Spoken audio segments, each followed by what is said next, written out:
Hey everyone, this is Darren, also known as Bombadil from NoGutsNoGalaxy and Piranha Games, and today I am sitting down with Paul Inouye, lead designer for MechWarrior Online, and discussing balance, nerfing, buffing, and making MWO as fun as possible from the perspective of the community and how that fits in with Piranha's goals and what is possible for MechWarrior Online.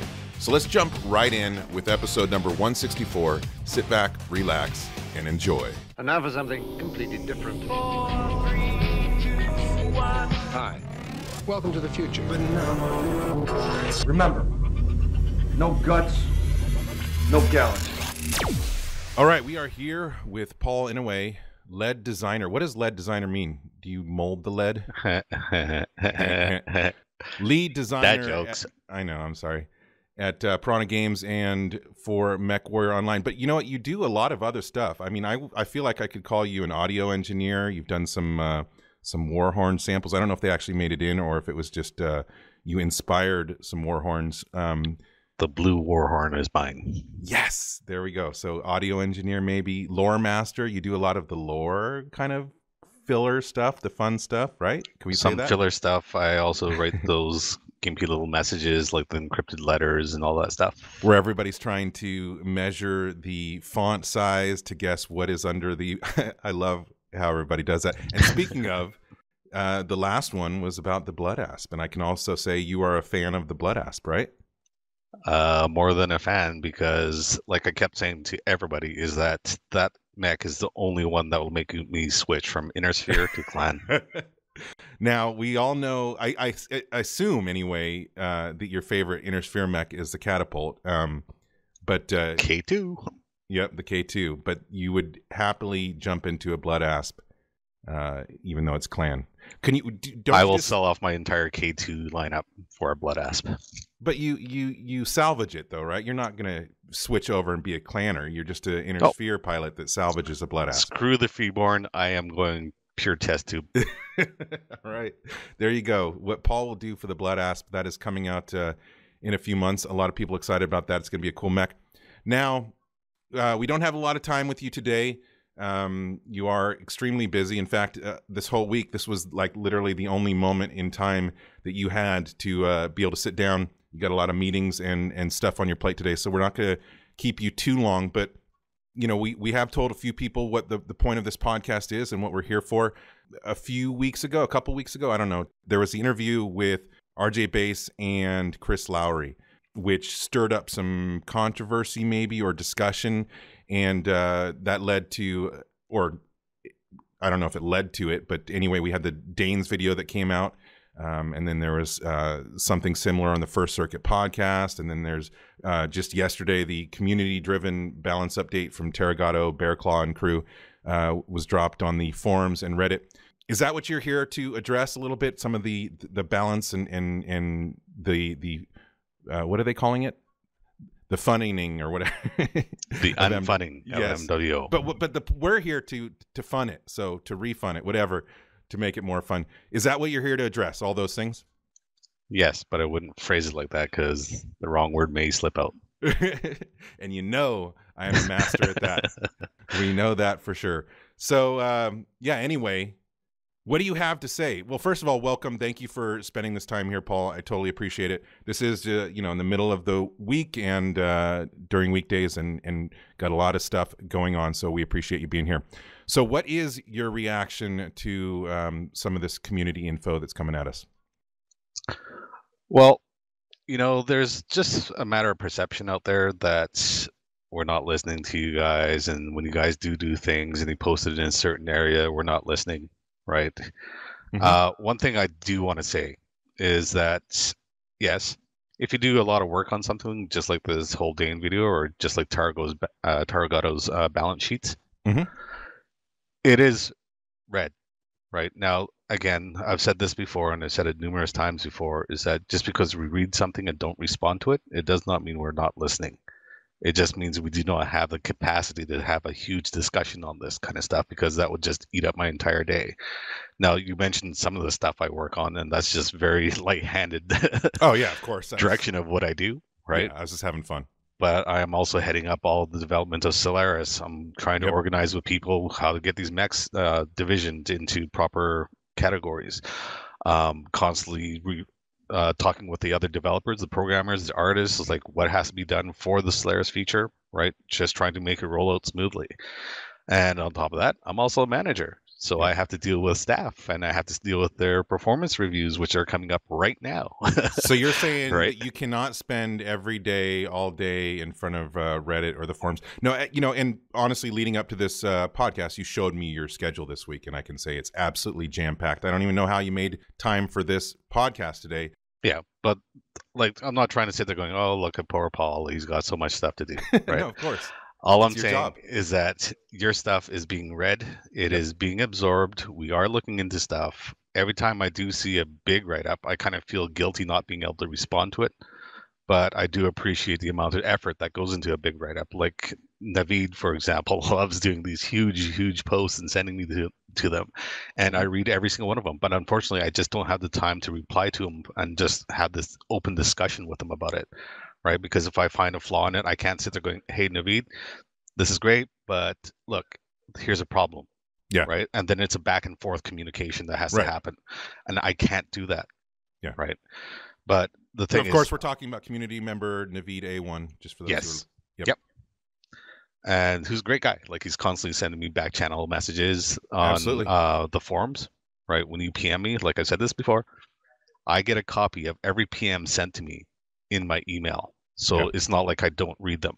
Right. I might not even touch the forums for a couple of days and I still get every single PM. Yeah. Right. Good or bad. And I've had a few bad ones. No, of course. But you're a busy dude. And you know, that's the thing is, Naveed and Terragato and everybody who makes efforts like the Dane, we understand you guys love the game, you know, and you want to keep playing it for as long as possible. I was talking to Dane about this yesterday. You know, he wants to play it for years and years to come. And we understand that what you're trying to do is, from your perspectives, help guide the game into a fun direction or improved direction or whatever. But anyway, let's get back to you do hear it, you do read it, you can't respond necessarily always immediately, but here you are. This is an effort to respond to some of it at least. So where would you like to take this discussion as far as responding and addressing some of the information? Well, I think I want to just start with the whole unfunning part. Mm-hmm. Now, just a quick thing is like I have enough time to do this because I didn't take a bathroom break for the last week and a half. So, so I can hear that in your voice right now. I may have to use a potty right now. Right. The unfunding aspect. Okay, now, you know, the way balance has been going and the way balance has been actually tightening up, getting closer and closer, inching its way, getting into a zone where it should be. I can easily see how it can be perceived as unfunning. Right, you guys have had full reign of these mechs for a very long period of time. They perform a certain way. You've got the muscle memory to use them. You've got the tactical knowledge of how they perform on the battlefield. And then we come along and we change it. And that's unfun. Like, I totally get that. I'm a gamer too, right? You get used to something for a long period of time, then all of a sudden, bang. Oh, hey, wait, what's going on here? You gimped my favorite mech, Paul. Exactly, right? Mm-hmm. And the thing about that is that we cannot sit there and keep pushing buff after buff after buff. We are going to lead into a power creep.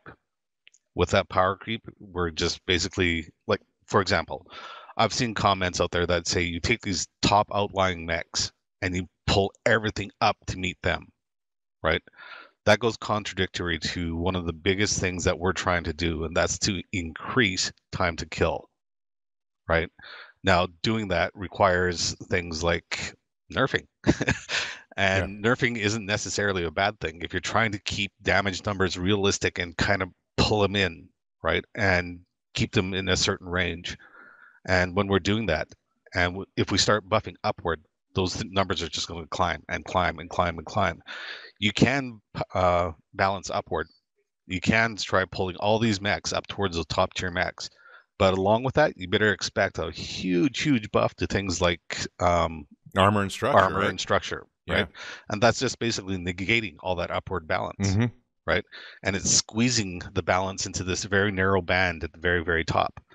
What we're doing is squeezing that band into the middle, right?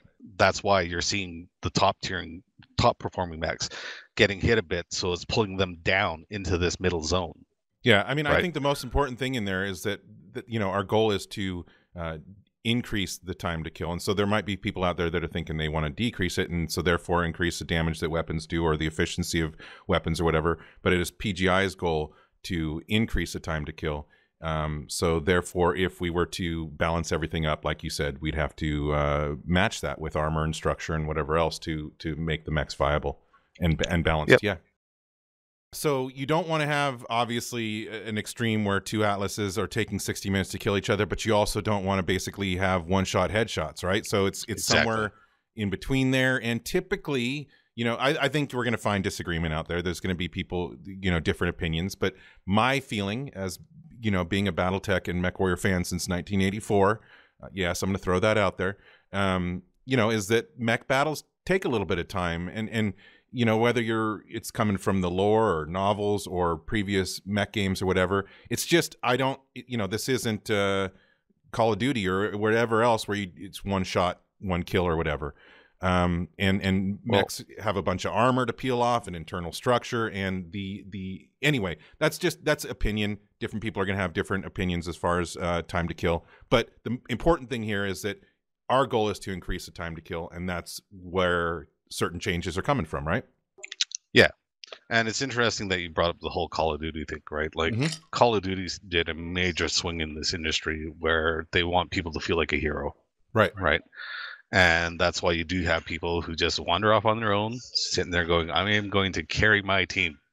Right. And if we fail, it's my team's fault because I'm the hero. And you can see that very apparently in like modern gaming in general. Right, like there are many games that cater to this. You see auto assist systems that come into play that help the player along to make them perform better than they actually can. Right. Oh, yeah. And while every single game does it out there, we do a little bit of it ourselves. Right. It's just that we do not want to go to this extreme of just like, you know what? Every single man out there is a hero. Yeah. Right. And you're just going to carry everybody who's around you. It's still Right. a team-based game, and I think that's one of the great things about MWO is it takes a team, and it's evident when you're on a team that doesn't communicate and doesn't coordinate, they usually lose, as opposed to the teams that do communicate and coordinate. I love that about MWO, and I like that being different than other games, and I think that's the appeal to a lot of people as well. Well, we even get smashed on that, right, with our subtitle from a long time ago saying that we're a thinking man shooter. Right. Mm-hmm. And it directly relates to that. This is a team-based game. Mm-hmm. If you work as a team, you're just going to stomp all over people out there, right, who are not working as a team. Yeah. Right. But we did digress a little bit. So let's go back to the unfunning of MechWarrior Online. Right. Yeah. Okay, so again, we're getting back to your response to this and realistic expectations. Yeah, and narrowing that gap of balance, right? Yes. With all, not just clan versus inner sphere, but just technology in general, the weapon systems in general. One of the interesting facts that, interesting fact, this is a fact that Chris brought up, is that we currently have 104 weapon systems in the game. Oh my God. Right. And trying to make sure that all of them are viable, there's crazy. Varying degrees of viability here. I had no idea we went over 100. Oh, yeah. Right. Wow. Well, new tech obviously added to that. Right, of course. Right. Yeah, so I mean, obviously, balanced nightmare, and Chris, I don't envy him that task. I'll tell you what, being a community person myself and being out there and hanging out in people's streams, you don't know how thankful I am when these very specific balanced questions come up. That I can just go, you know what? That's a Chris question.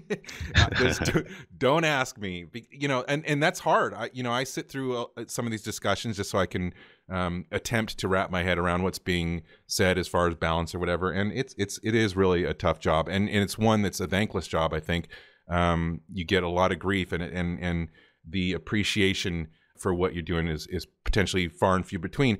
And that you've been.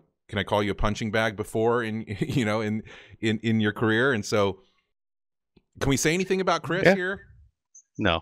This is all Chris's fault. I think it's Chris's fault. We came here to unthrow him under a bus, and we're just going to throw him under the bus more. That's part of the unfunning, is that we're going to make it unfun to bash Chris so much, right? because, like I mentioned earlier, is that Chris knew what kind of position he's going to get into on becoming the balance person, right? Been in that position before. It's The not target. an enviable job, right? No. Yeah, I used to call it the lightning rod position here at Piranha. Right? Absolutely Or is. It's actually that rod in any game company. Yeah, right. Absolutely. That's who we're always yelling at. You know, any game I've ever played, it's the balance people or the, you know, yeah, absolutely.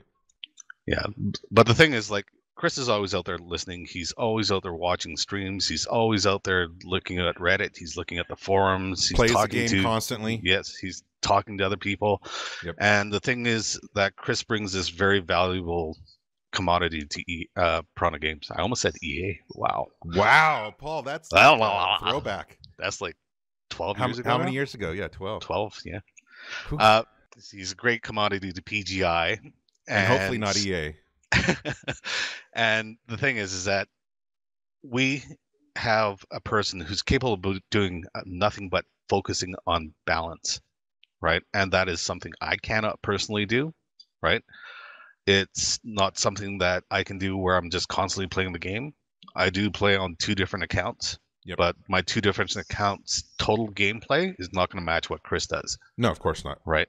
He plays almost every day, if not every day. Exactly. Yep. Right. And the thing is that he's out there. He's listening to the people. He's listening to what's going on. He's listening to the opinions and like trying to be as objective as possible out there. Right. Yeah. And lately I've heard some pretty nasty stuff said about him. I'm just like, which he understands he's going to get. It's just, it's the position. Chris that has he's the in. thick skin. He knows what he's this been is in all game about. design for long enough. Yeah. Exactly. Right. But at the same time, I just want people to know that I do have Chris on a fairly tight leash. Right. He has some of the same ideas that you guys have. But the thing is, I'm not letting him dump it all at one time in one patch. Right. There's some numbers that he wants to get to that totally coincide with what Dane and Tarragato have been talking about. Yep. And I'm telling him, you micro change your way to that level. Right. Because once you're at that level, you can't pull back because, again, you're hitting the nerf button and everybody's going to freak out about it. Right. I've seen the discussions with Chris, with Phil, with you guys internally about a lot of this stuff. And I know that a lot of this stuff is being looked at, researched, discussed.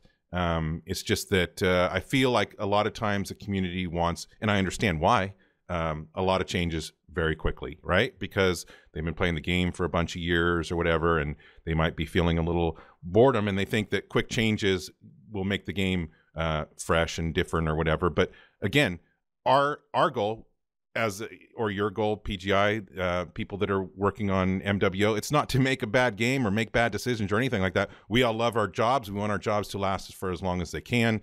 And our goal, of course, is to make the game as great as possible for as long as it's going to be alive. And so, you know, that is Chris' number one focus. Like you said, he's got a very unique perspective. He knows game balance. He's been a game dev for a long time. This is his area of expertise. And not only that, he's a huge fan of the franchise and plays every single day. So, but anyway, your point was that you can't, not every finger can be pointed at Chris because he is limited by business decisions that you have to make, right? Again, it comes back to we don't know what we don't know. And just because something looks simple or easy on the outside, we don't know what the other repercussions are, or ripples in the pond, if you will, or whatever, from each little decision, right? Yep. And like we've been hammered on this before when we did make big sweeping changes, and it's just like, what are you doing? Yeah, make these smaller changes, right? Incremental, yes. And the thing is that incremental just makes so much sense, right? I mean, it's exactly like I said. If we sit there and push out this big change and it's too much, we can't scale that back without some sort of huge pushback on it, right? Unless it's a nerf. Sure. Right. But for example, like our build process has us locking down the builds as early as like a month before the patch goes live, right? Which means a lot of things can't be changed. Otherwise, it just resets the entire testing process, the stabilization of a build, right? Like the engineers are constantly running new build after new build, making sure that it's going to be as stable as possible. And you're saying it gets locked down a month before the patch. So so you need even more time to look at an issue, test an issue, make changes, try, so it takes a lot of time for something to get it into production and then actually make it into the game. Yeah, well, just to touch on some things, like some of the February changes that are coming up in 2 weeks, Mhm. I believe, right? Those were locked in, and those numbers are actually numbers generated by Chris and me going, quit going so far with him, pull him back a little bit. Right. So he scales them back a little bit, right? And they are addressing some of the stuff even discussed in Dane's video, in some of the numbers that Taragato is spitting out, right? And the thing is that this was all done before those videos were done, right? The video and the postings were done. Likely a month ago or even more from now, right? Yep. So it's not like we're just sitting here gut reacting to what was just released by Dane and Taragato here, right? Now I'm giving Taragato all the credit here for that big post on Reddit. Oh, do you want me to read Right. off real quick who was involved, just for the sake of I have it actually up, but Okay. that means I gotta go scroll all the way to the top and then back down a little bit. So we have major contributions from Navide1, Metacanic, Taragato, additional input from Bowser, Fregosaurus Rex, and Bearclaw. Yeah, and I think Right. Proton was involved as well or whatever. But yeah, a lot of Yep. community effort can be said. Yep, and there's a lot of members from Eisengrim and D5, even the Goons, right? So, Indeed. But that being said, it's like we hear this stuff, we see this stuff going on, we hear like even the micro discussions going on about there about like they should really try pushing this way, pushing that way, right? And Chris is doing that. Mhm. But I'm like I said, I have him on tight leash. I'm not letting him do major swings in any direction, right? I also don't want anything totally upsetting the apple cart right now. For example, like an engine change that may affect every single clan neck, right? That would be something that I am going, no, that is not going to happen right now, right? And it's something that if you want to get to that position, sure, come up with a plan that micro changes its way to that level. Right.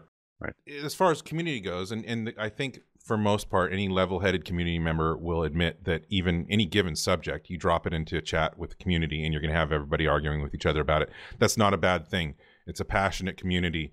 But the point is that there's a lot of different perspectives out there. And I guess, and this is something I reiterated with the community that was, this doc with Taragato and so forth, is that the consensus is important. And they're finding, I think, the challenge of forming a consensus. There's a lot of different strong opinions out there in the BattleTech and MechWarrior and just gamer community in general. And so, I do see from time to time people saying, well, I put this forward, PGI didn't listen, therefore PGI doesn't listen. I mean, reasonable people have to understand that we can't listen to everybody. And just because you did put something forward or suggest something or whatever doesn't mean that there's going to be action based on it. The lack of action could be because it didn't get in front of the proper person. It could be because it doesn't make sense with the goal and the direction that PGI is going in. It could be that it doesn't make it in because there's technical reasons it can't get in. Again, always comes back to you don't know what you don't know. And so people hopefully can learn not to take it personally. But you're saying, and I've heard Russ say it too, you're open to community suggestions. It just has to fit in to the plan. It has to make sense and it has to be possible. And some things are possible, just not overnight. It could take 3 months or more. Yep. And again, that touches on the whole perceptions, right? Perceptions of what's going on, what's happening on this side of the world in PGI's offices, right? Like one perception is that I have an office. Yeah, you don't. I do not have an office. You're in the middle of the workforce, man. And enough people have visited the office that's understood. But you're out there on the floor working your ass off every day. Yep, because I have to be face to face with all the devs, constantly keeping everybody up to date, right?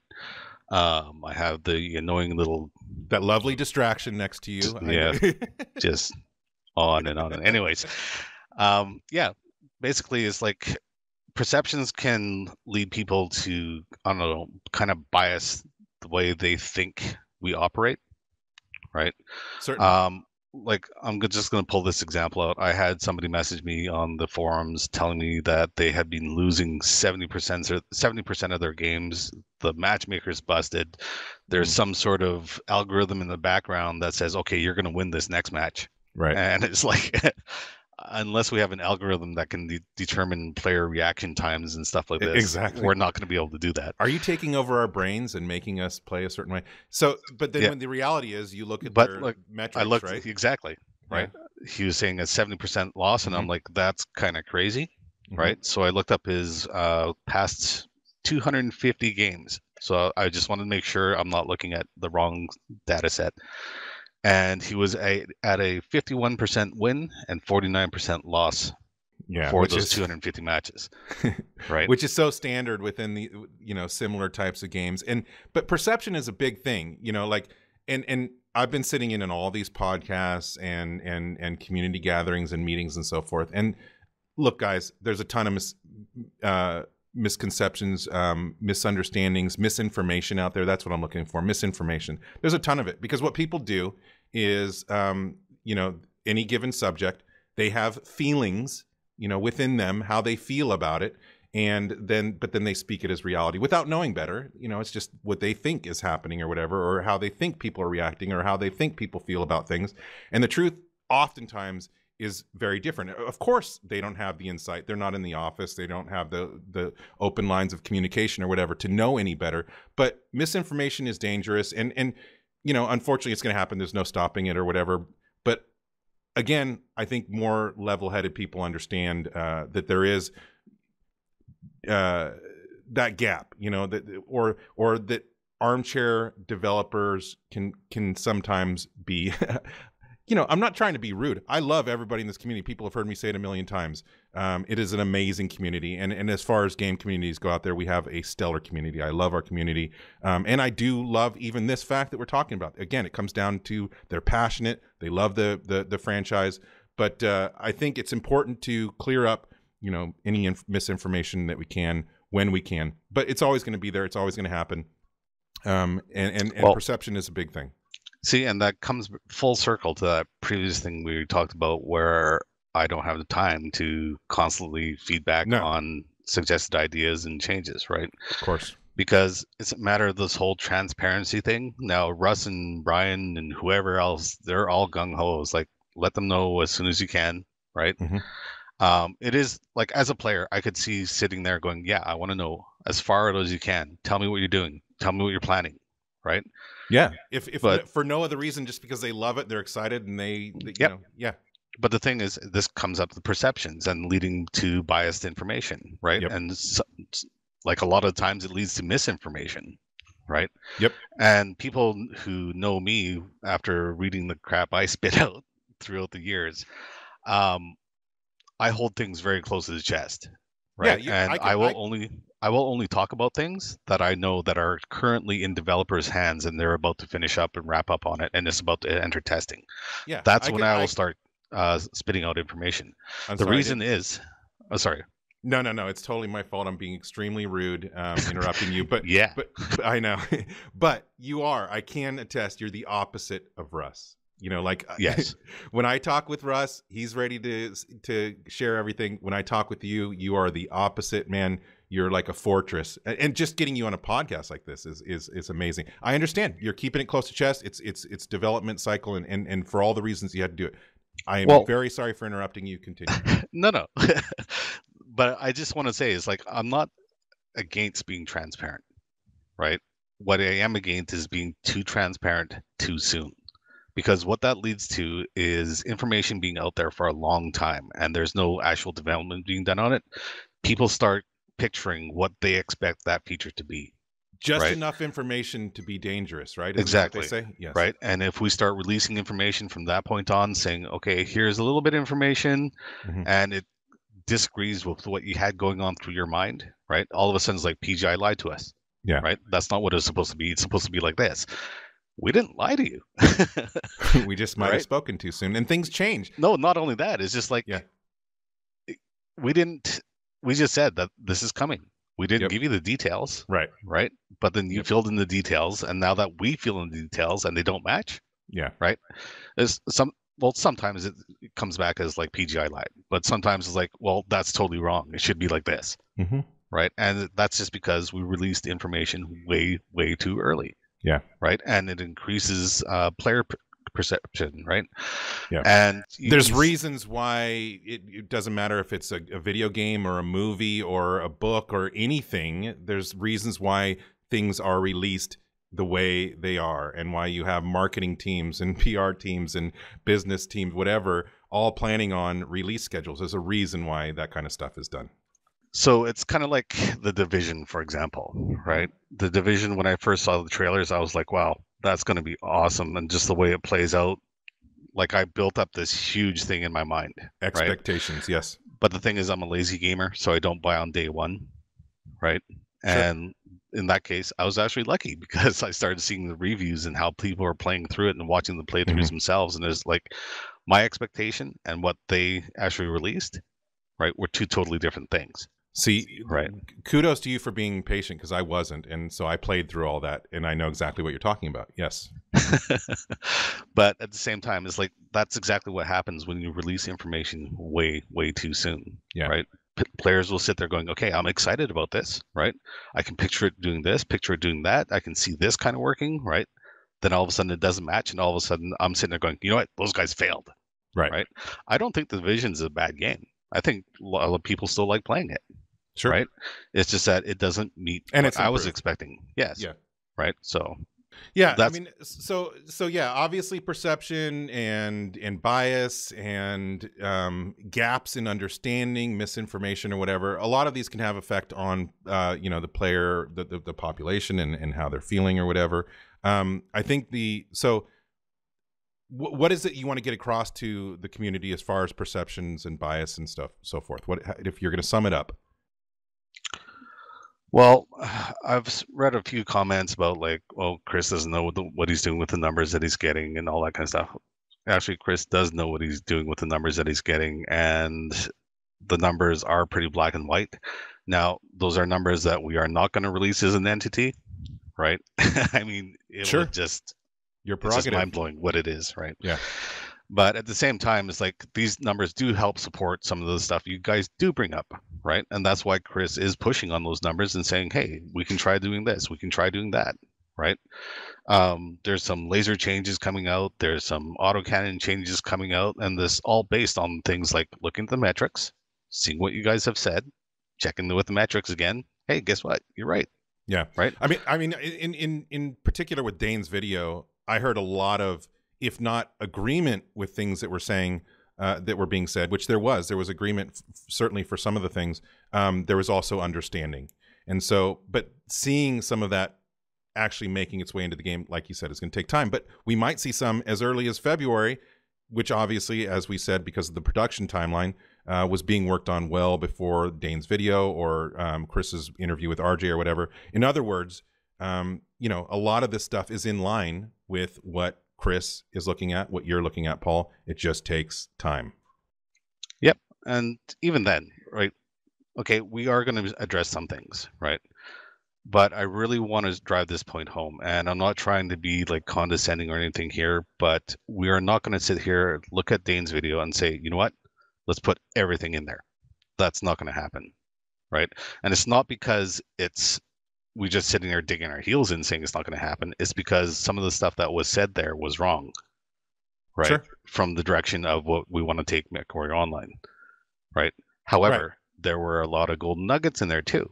Yep. Right. And those golden nuggets are things that I have tasked Chris with, like chasing this stuff down. Let's see what can happen.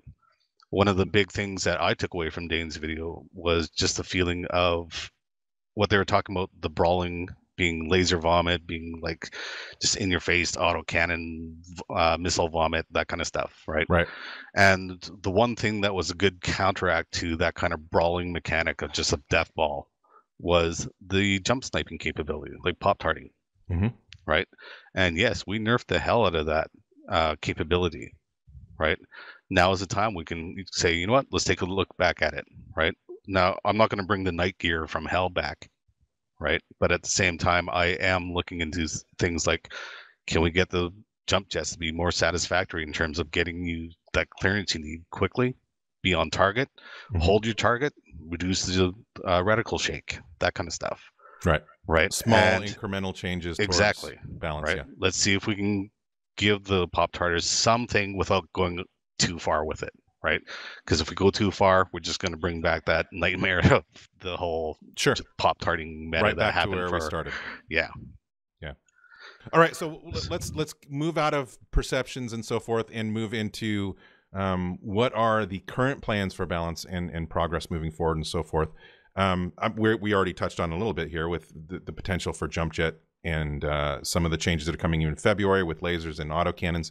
But so again, to reiterate, you are listening, watching, reading everything that's sent your way, especially things that, you know, people put a lot of time into, like this document and Dane's video and RJ's interviews and so forth. So what are we going to do with all that? You just said you found some gold nuggets. Yep.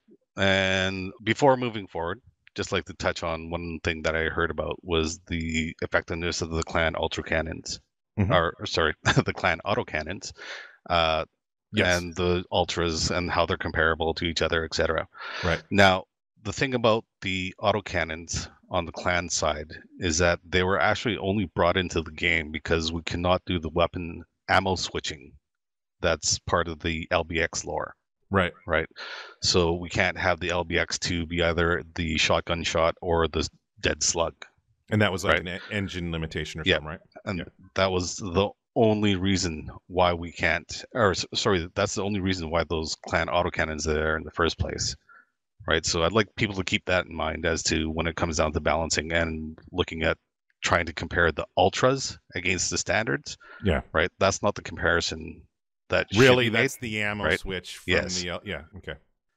On top of that, we do have some changes that we are going to be bringing in. Now, Chris has a bunch of stuff going in February.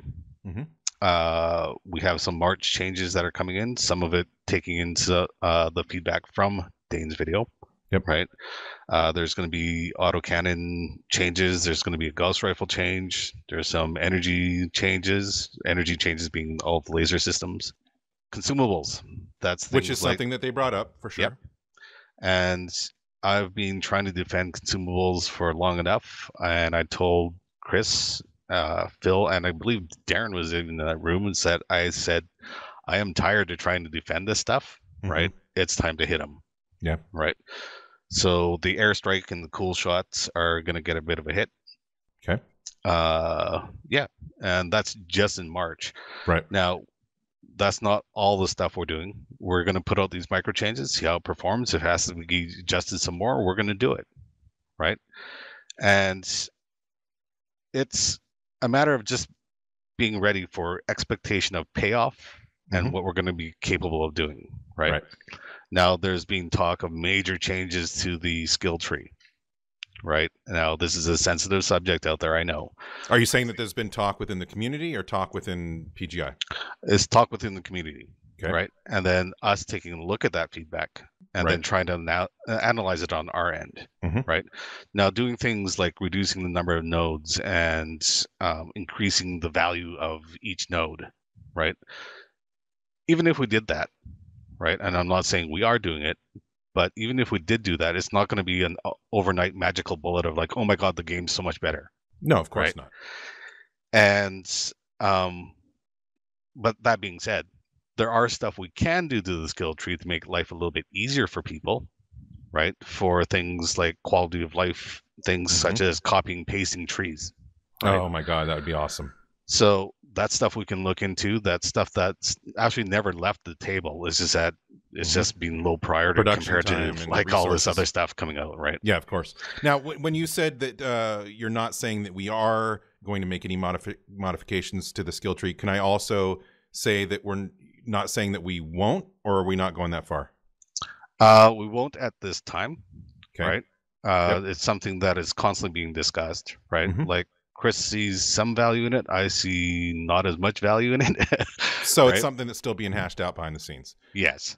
Right. But it's not like I'm going to sit here and just veto the whole thing. Right. And as speaking as a player, and something that we've been petitioning for from the beginning, any kind of thing where you can essentially cut and paste or save a profile for the skill tree would be awesome. I mean, I would love that. I mean, I can pretty much skill up a mech in a couple minutes, and it's pretty quick now, and you know, I've done enough of them But still, I think that would be huge, and it'd be a great way, like, for like somebody new in your unit, and say, here's a skill, tree for this mech or whatever. But anyway, the point is, you're looking at things that can be quality of life improvements.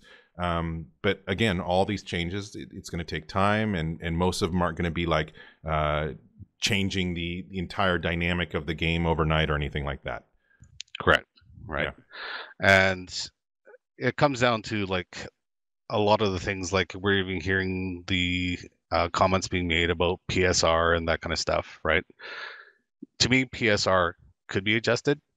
To make it zero sum is going to make it contrary to what it's supposed to be doing, right? And I'll tell you straight up, what PSR is doing right now is actually what it was intended to do, right? And that's to take experienced players out of the new player and, I guess, how do you say this? Lower skilled players territory, right? And that's exactly what it's supposed to do, right? Now, the problem with PSR is that we have to have these valves that release over time, right? Based on population and so forth, exactly. Right? Yeah. And people would experience very long wait times if we make it too tight, right? And if we make it very, very loose, you'll find matches all the time, but the quality of the match is just going to be horrible. Right? There's never been a game that I haven't heard people complain. Literally, never in my entire lifetime, and I'm an old dude, there's never been a game where the entire community, it feels, isn't bitching about Matchmaker. I don't know of any game where people are like, this is the best Matchmaker.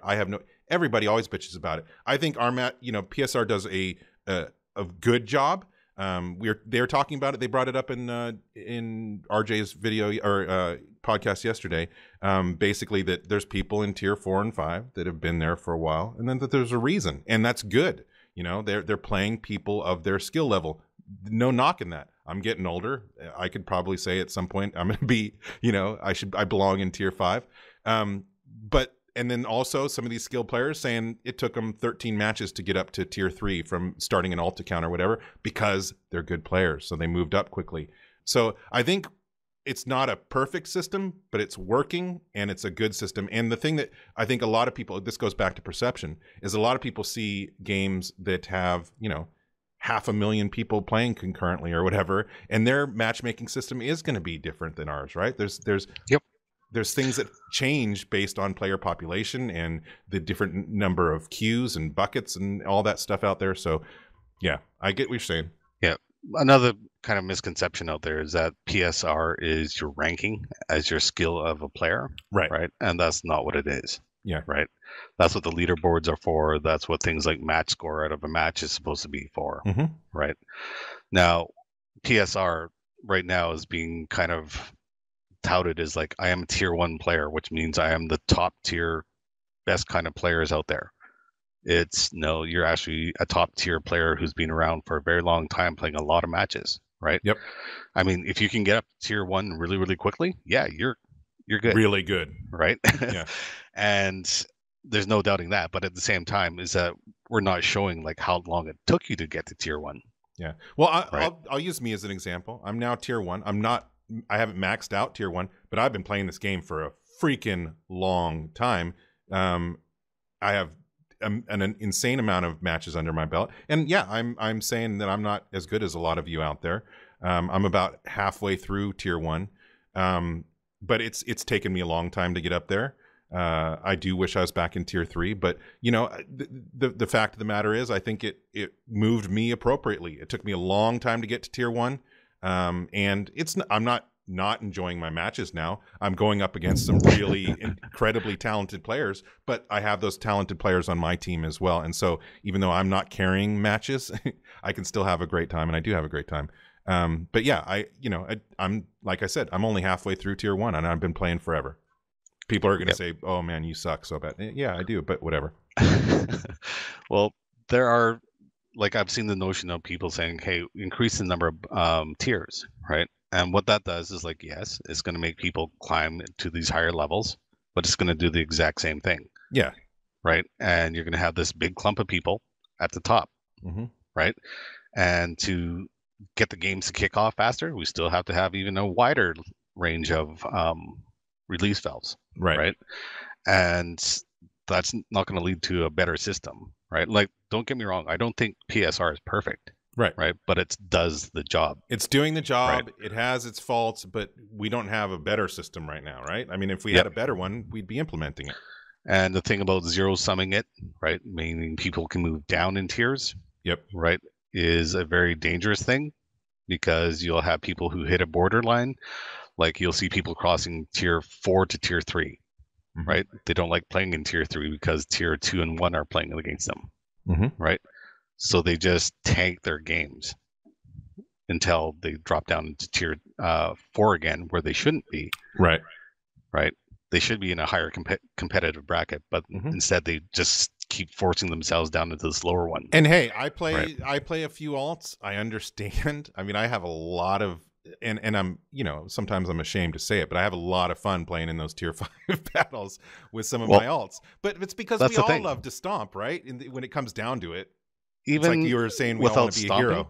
Even without stomping, tier 5 and tier 4 are fun because you can play whatever you want in any combination you want. Right? There's nobody sitting there calling you out on comms saying that's the dumbest build I've ever seen. Quit the game. I mean, uninstall, they still do right? it, but you're a lot less. There's a lot more variety because they're not meta players or whatever. Yep.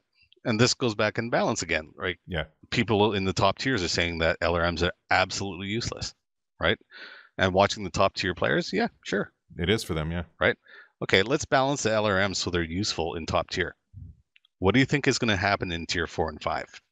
Oh, it's going to be LRM apocalypse all over again. Exactly, right? So it's not like every weapon system in our game is going to be 100% efficient on the battlefield. Well, and I feel that way. Yeah, mechs and weapons, they can't all be precisely equal, right? There's just no way in hell ever. Well, I'll give you another example. Is like my K2 that I have for just quick play, faction play, right? I've been trying to tune that thing for Solaris, right? Which is one-on-one, and it is a struggle. Yeah. Right? But for when group play, my play style is to hang back with the assaults, protect them from lights and mediums coming in. Right? I am that support mech. I'm playing the role of a K2. It's a support mech. Right? And I'll get up front. I'll absorb as much damage as I can, right? Making our atlases last as long as possible. I'm going to try burning down as much armor as I can on the enemy, so when the assaults do roll in, the assaults have a better time and just like paper shredding. Which, of course, works for whatever tier you're playing in, and wouldn't work for Proton to do that in EMP or whatever. But they're different scenarios, different situations, and you wouldn't expect it to be the same. Exactly, right? So it's not like every single mech is going to be like or every weapon for every single games type. Yeah. Right. So it's just a matter of like, you know what works for you? Build your mech around that. Right. I mean, if it involves LRMs, go ahead, use LRMs. Just be wary that there are people who know how to counter LRMs very, very efficiently. Right. So it's give and take. What are you going to take? Are you going to take LRMs, or are you going to pull in the support, closer range stuff? Go with streaks, go with regular SRMs, MRMs, what have you. Yep. Right. So it's a matter of like saying, this is my play style. This is how I like to play. Right. Is it efficient? Yes, no. If it's not, what can I do to make it more efficient? Right. Yep. I mean, like that whole K2 scenario is like I said, I'm going into a 1v1 Solaris type match, right? And I am getting destroyed. Sure. Right. And I think I'll have to use the Blood Aspen Solaris. That's what it was all leading to. Yes. That's fine. I think the Blood Aspen is going to be an amazing mech for Solaris and for everything else. All right. So the bottom line is what we're discussing now, the final point we're making today is that there are plans moving forward, stuff that was happening already that was addressing some of this stuff from the community before the community started speaking up about it. And so we'll see some of that stuff coming in February, some more coming in March. And again, I want to reiterate, and this is the most important thing to me. You are watching, you are listening, you are reading. Even obviously the document, the Terragato Bear Claw, and I'm sorry I can't mention every single name every single time we bring it up, but the balance document. Yeah, you can. Don't do it. That isn't even done. they're still trying to form a consensus. So while we are all monitoring it and seeing the discussion, I mean, there's already something like 400 responses to it on Reddit, and I haven't checked the MWO forums, their response today. But obviously, there's a lot of information there, a lot of opinions, a lot of feelings, and that is all being monitored. That's what you're saying. And we absolutely are open to this type of feedback coming in. And just because you don't hear back immediately or even soon doesn't mean that it's not being read or discussed or looked at or whatever. You know, these people, these players, these community members are putting a lot of work into it, and we do appreciate it. I do know that there's some cynical people out there that will say that's BS, but you know what? It's okay. We love you anyway. But I can, unless you guys want to call me a liar, I can absolutely tell you 100% that I'm seeing all of these things being discussed and looked at behind the scenes, and that's important to me. That you know, I think it's very important that we are open and listening to the community, while at the same time, you know, like you just did, explaining why or why not we may look at some things or other things, etc. Yep. Well, one thing I'd like to touch on too is just looking at the spreadsheet, right? That the one that they the balance effort that the Naveed one and Oceanic and Terragato and Bowser and Fergosaurus Rex and Bearclaw were working on, and others. Yes. That document is that it's very, very specific, right? Very they're giving us exact numbers, exact changes, that kind of stuff. While that's appreciated, right? We can look at those numbers, right? But there's some numbers there that are kind of skewed. There are some things in there that kind of don't make sense. There's stuff in there that does make sense. Chris is going to be acting on those numbers, right? But the thing is, give us some leeway. Try not to do exact number stuff like this, right? Like if you say, hey guys, take a look at the, let's see, let me just go down the list here. Let's look at the... And man, they did put a ton of work into it. They're so specific with all these numbers. It's amazing. Let's take a look at the ultra cannons, right? We want to change this to this and this to that, right? Well, just say, let's take a look at the ultra cannons, because right now this is how we feel about them, right? And here are some numbers, like some number ranges that we think work, right? Take a look at them. Yeah, okay, we'll take a look at them. Right? If they work in the direction that we're trying to go, which is, again, increasing time to kill, right? Without, like, just totally nerfing a weapon, right? But at the same time, if we're looking at these numbers and they make sense, right? We will work towards those numbers, right? And if they are big number changes, be prepared to watch that change get done over multiple patches. Right. If there's small stuff. Yeah, if they need that many, right? Yep. And if we might find out over the first change, this first small one, that's enough. Yeah. And then bang. We're done, right? And if you're suggesting just a small change, like let's reduce the heat scale on this one combination by 1, and we look at it and it's like, okay, you know what? We can do that, right? We'll do it. Yep. Right. But if you're saying change it from, like, I've seen some medium laser stuff saying it should be increased to 7, then one person had said, no, it should be 8. It's like, no, right? That is not going to happen. Yeah. Right. But at the same time, change, yes. Take a look at 7. Is it going to be that much of a killer? If it is, we're not going to act on it. But if it's not, if it's something that we can take a look at and make sure that it's going to stay in control, yeah, we'll do it. Right. So again, give us a little bit of breathing room. Right. I mean, there's nothing wrong. If you want to go down to the exact numbers, go right ahead. Right. Just don't rely on them to be taken as exact numbers. Yeah, totally get it. I mean, there's a lot, like I said before, there's a lot of info that goes into every decision that's made, and maybe not everybody sees every single ripple that happens in the pond based on decisions that are made or changes that are made, and that's understandable. Not everybody's a game dev or has the information that you and Chris are working from. But I think, you know, the most important thing, and I again know for a fact, you and Russ are very open to changes. You're very open to listening to the community. You do listen, you do discuss, and I think that's the take home. And again, you know, we appreciate all the work that the community does and the passion and the love that they have for this game, and they want to see it around for as long as possible and have as much fun with it. And I can say 100% that's our goal as well.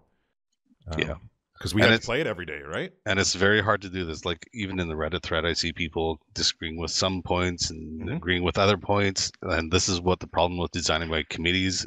Really hard to do, right? White noise. They were bringing that up yesterday. I mean, it's hard to separate. I don't care if you guys hold me to this, right? Put up a poll on Reddit saying what you want the next color to be in MechWarrior Online, and I will make it happen. But you all have to agree on it. Yeah, like 100% agreement. Yeah. Let's see what you get. Good luck. I vote for black. Darker black. Everybody's been wanting pink for such a long time. Oh, pink's been the big one. Yeah. I don't know. I mean, we have close, but I guess people want hot pink. Anyway, 100% has to be 100%. Can't even be 99.9. Anyway, Paul, thank you for being here. We totally appreciate it. Yeah, I'm sure as more things get finalized with the community, if they get to a consensus or when they get to a consensus, we can potentially have you back for follow-ups on this. But anyway, yeah, again, like I said before, I appreciate you taking the time out. This has gone over, much further over than I think we anticipated. And so we're going to let you get back to your busy schedule. Right. And then I got to disappear for 2 weeks. You are heading, as we mentioned in the Master Challenge, you're heading out of the country, off the continent. You're heading over to China for a couple weeks. That's awesome. Shanghai, man. I feel like you could, like some cool 80s movie or something like that. Well, I just want to let people know I'm not going over there just dicking around, right? I have to attend my girlfriend's sister's wedding, and that's this whole big 4-day event. Right, she could be listening to this, man, and you just said you have to go do that. I think my girlfriend has spent probably a grand total at 20 minutes at both MechCons. That's okay. There's something for everyone. But anyway, But have you ever been to a Chinese wedding? Yes. Oh, yeah. And they're quite the ordeal. Okay, well, good food. I'm sure you're going to find something out of the experience. Are you going to do any dicking around? Are you going to have some fun? Yeah. We'll see what we can pull off over there. You might want to keep your eyes on CNN or something. See if I show up. Well, hopefully you don't. Canadian man arrested. Yeah. You be good over in China. Be a good diplomat for MWO. Yeah, and I want to thank you for doing this recording. I know it's like really short notice, and it has to be done between Dane's video and the time I leave. Yeah. Right. So yeah. Thank you very much for doing this. Thank you to the community for doing this stuff. Yes. I can tell you this. You don't have to sit there bombarding Russ's Twitter, right, to get this kind of reaction. Mm-hmm. Right. All you have to do is get it on the forums. Now I keep seeing the whole things like, oh, the forums are the brown sea. Yeah. Right. Mm-hmm. Well, guess what? The forums are the first place I look every day as to what's going on out there. So then you have if I see a link, if I see a link that goes out to Reddit or it goes out somewhere else, right, I will follow that link and I'll read the main the original post. Yeah. Right. I'm not going to sit there reading through all the nitty-gritty comments and stuff like that. Sure. Unless there's something funny at the top, or if somebody points something out to you that totally get it. Right. But the thing is like the forums, like I said, are the #1 place. But you never read the forums, Paul. Nobody ever reads the forums. Oh, God. Okay, fine. Just hit Russ's Twitter. No, I mean, what you're saying is truth. I think there's a perception out there that the way to get things done is to totally inundate Russ's Twitter. And while he does pay attention to that, it doesn't change the way you're looking at things in the background, right? Exactly. Because this is exactly what happens when you guys do that to Russ's Twitter. Mm-hmm. Right? Russ comes over to my desk and he goes, my Twitter is on fire right now because of something out there. So I go to his Twitter, I look it up, and he'll say something like, oh, Dane made another video. Okay, so I watch Dane's video. Right? It's like, okay, yep, okay. Then we see this enormous push from the supporters out there. Right. Right? Just hammering Russ. It's like, that's not doing anything. Right? Does that mean I'm going to make all these changes exactly as what's laid out? No. Yeah. So right. It just starts the same investigation as you posting it on our forums. Right. Right. So. And that's the handy thing about having Chris Lowry as well, is because he does have time. That's his job. To look into these things on a daily basis. That's what he's doing. I hear him discussing these and every single day.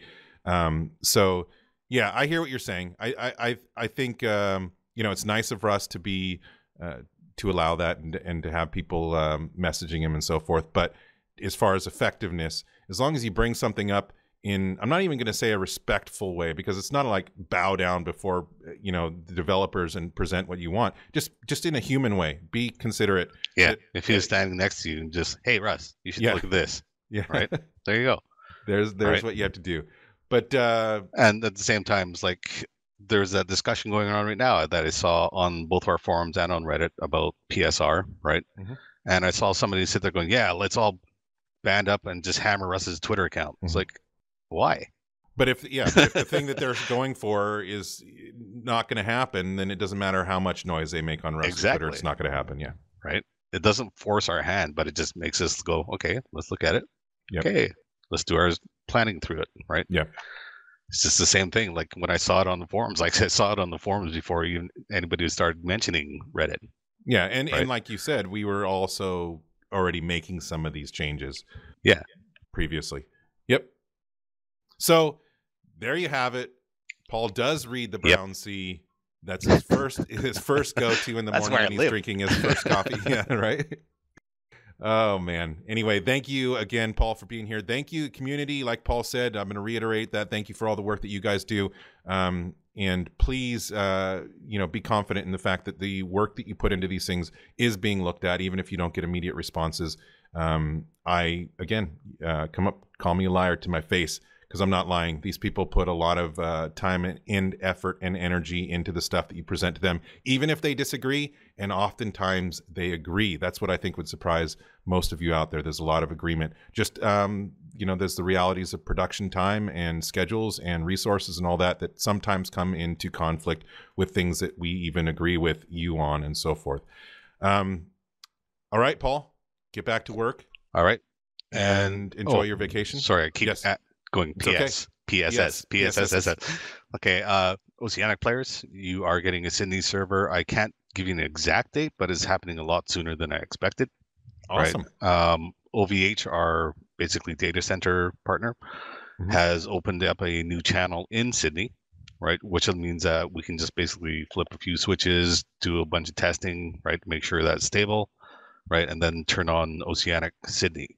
Right. And like I said before, we're going to watch the data, see what happens out there. If it's all good, we will leave it in Sydney. Right. If not, we're sending it back to Singapore. All right. There you hear it. All you Australians, everybody down in that part of the world. I hope it works out better for all of you and for the majority of the people in that region. But please, it is important that you get the feedback so that we can make that determination. But once that server goes live, use it. Or lose it, right? Essentially. That's exactly what it is. Yeah. And also, I will PSSS, wherever we're at, later this month, we will have a production update from Russ where he'll be promising all kinds of things and spilling the beans on too much information too early. Again, the opposite of Paul. No, I honestly have no idea what Russ is going to talk about other than things that are going to be happening in 2018. I'm sure he'll talk about Solaris and among other things, faction warfare, etc. So once we have the exact date on that, we'll let you know, guys. And once again, thank you, Paul. And now I'm going to close out the podcast and move on. So thank you. All right. Thank you. Have a good day. And that is it for episode number 164. Be sure to check us out on our website at NoGutsNoGalaxy.net, on Twitch at NGNGTV, on YouTube at NoGutsNoGalaxy TV, Twitter at NoGutsNoGalaxy, Facebook at NoGutsNoGalaxy Podcast, SoundCloud at NoGutsNoGalaxy, and for all the latest and greatest in mech porn t-shirts, be sure to check out NoGutsNoGalaxyStore.com. This was your local No Guts No Galaxy Mech Warrior podcast signing off for tonight. This is Darren. Until next time, Mech Warriors. Oh, and one other thing. It'd be best if you avoid me, but I know you probably can't. You sense something is wrong with me. You can feel it on my skin, but there is more with it. Maybe I can be closer now, but I don't know how.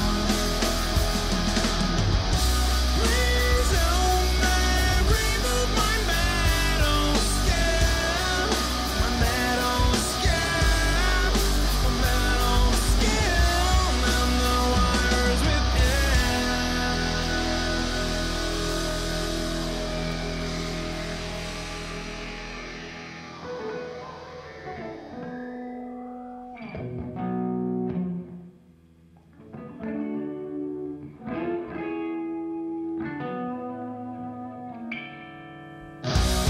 And you probably thought it was normal, just a little off.